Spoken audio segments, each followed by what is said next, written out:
సర్కారు ఇప్పుడు చదువుల శాఖల మొత్తం సకల సౌలతులు చేసుడే కాదు, సర్కారు బడులల్లా బడి పిల్లలకు చెప్పే పాఠాలల్లా కూడా చదువు తీసుకురాబోతున్నదట.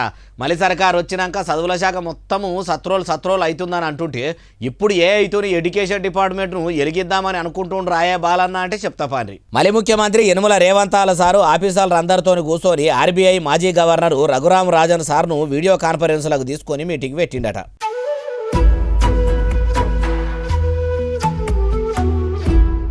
ఇన్నొద్దులకెళ్ళి గవర్నమెంట్ బడులకు పిల్లలను పంపాలంటే సర్కారు బడుల్లా చదువులు చక్కగా చెప్పరని అపవాదు ఉన్నది. ఇక అది మనమలి సర్కారు ఏలువాడిలా ఇప్పటి సంది అసలు ఉండనే ఉండొద్దు. బడి పిల్లలకు చెప్పే పాఠాలల్లా పాఠాలు ఏఐ పాఠాలు కూడా చెప్పాలి. అవి ఎట్లుండాలంటే ప్రైవేటు బడులల్లో చెప్తున్న పాఠాల కంటే జబర్దస్త్ ఉండాలి. మన చదువుల శాఖలో వచ్చిన మార్పును చూసి ప్రైవేటు బడులకు దిమ్మ తిరిగి బొమ్మ గంట పడాలి. మనం తెచ్చిన మార్పును చూసి ప్రైవేటు బడులకు పిల్లలను పంపించే తల్లిదండ్రులు వెంటనే కార్పొరేట్ చదువులు బంద్ చేయించి కాంగ్రెస్ సర్కారు చెప్పిస్తున్న పాఠాలు నేర్పించేందుకు ప్రైవేటుకు వంపుడు బంద్ చేయాలి. మన ప్రభుత్వ బడుల్లా చేర్పించేందుకు పోటీ ఇవ్వడాలి. అట్లనే డాక్టర్ చదువులు చదివేటోళ్ళు ఏఐ టెక్నాలజీని వాడుకునేటట్టు సౌలతులు చేయాలి. అందుకోసం ఒక కమిటీ కూడా ఏర్పాటు చేయాలి. నౌకర్లు చేసేటోళ్ళు కూడా ఏఐ టెక్నాలజీని వాడుకునేటట్టు ఎగురం చేయాలని చెప్పుకొచ్చిండట.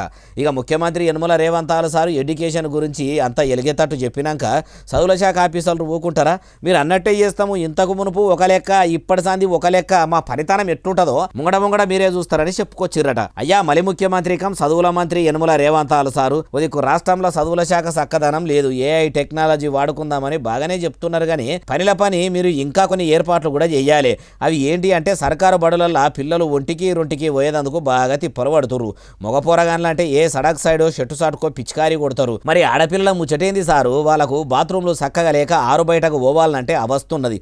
ఆత్మగౌరవం చంపుకొని బయటకు పోతుర్రట. అసొంటి బాధలు పోవాలంటే పాయకాన్లు బాత్రూంలు మొదలు మంచిగా అట్లనే మీ సర్కారు పెట్టే ఒంటిపూట బువ్వ కూడా ఏం చక్కదనం ఉంటలేదు. పగటిలి బువ్వ తిన్నోళ్ళు చాలా మటుకు దావకార పాలవుతుండ్రు. సర్కారు హాస్టళ్ల పొంట ఉండి చదువుకునే పిల్లలకు చెప్పరాని అవస్థలు ఉన్నాయి. మీరు మెనూల మార్పు తీసుకొచ్చి మెస్సు ఛార్జీలు పెంచినాక కూడా పురుగుల అన్న మువ్వు పెట్టుకుంటా నీళ్ల చారు వస్తున్నారట. ముందుగాల కూడు చక్కగా పెట్టుమానుండ్రి. అవసరమైతే అధికారులను రోజొక్కలను బడికి పోయి బువ్వ రుచి చూసి బుక్కెడు తిని రమ్మానుండ్రి. ఇవి చేసినాక అప్పుడు కూడా ఏఐ చదువులు చెప్పిస్తే మంచిగుంటదేమో. అట్లా కూడా ఎందుకు ఆలోచన చేస్తలేరు అంటుర్రు ఈ ముచ్చటిన్నోళ్ళు.